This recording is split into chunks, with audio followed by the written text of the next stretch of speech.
તો bar council of ગુજરાતના હોદ્દેદારો માટેનું મતદાન સાબરકાંઠા જિલ્લાના અલગ અલગ 5 સેન્ટરો પર શરૂ થયું છે, જેમાં 23 બેઠકો માટે 99 ઉમેદવારોએ ઉમેદવારી નોંધાવી છે, જેના માટે સાબરકાંઠા જિલ્લાના 1500 જેટલા ધારાશાસ્ત્રીઓ મતદાન કરી રહ્યા છે। તો બાર કાઉન્સિલ ઓફ ગુજરાતની 23 બેઠક માટે 99 ઉમેદવારોએ ઉમેદવારી નોંધાવી છે, જેમાં ગુજરાતના અલગ અલગ જિલ્લાઓમાં ધારાશાસ્ત્રીઓ મતદાન કરી રહ્યા છે।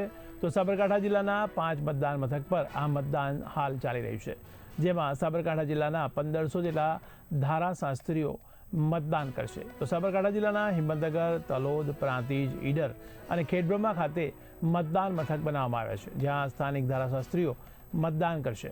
જોકે મતદાન પ્રક્રિયા પૂર્ણ થયા બાદ મતપેટી સીલ કરી ગુજરાત હાઈકોર્ટ ખાતે પહોંચાડવામાં આવશે, જ્યાં સમગ્ર ગુજરાતમાં થયેલ મતદાનની મતપેટીઓ એકત્રિત થયા બાદ આગામી 9 તારીખના રોજ આ મતગણતરી શરૂ થશે।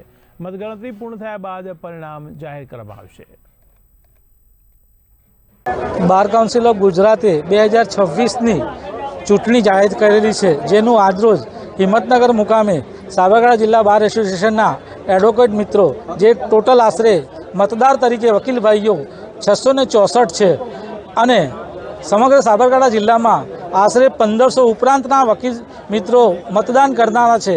એમાં ઈડર, ખેડબ્રહ્મા, પ્રાંતિજ, તલોદ સેન્ટરો રહેલા છે અને આ મતદાન પ્રેફરન્શિયલ વોટ તરીકે, એટલે કે ચોકડી કરવાની નથી, પણ 1, 2, 3, 4 જે ઉમેદવારને તમે જે રીતે પસંદ કરતા હોય તે રીતેનું મતદાન કરવાનું છે।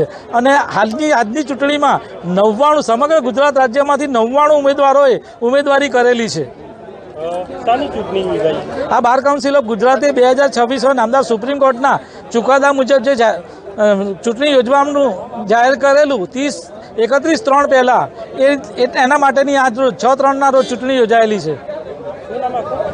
બાર કાઉન્સિલ ઓફ ગુજરાત, મારું નામ રાજુભાઈ વી શર્મા, પ્રમુખ સાબરકાંઠા જિલ્લા બાર એસોસિએશન હિંમતનગર।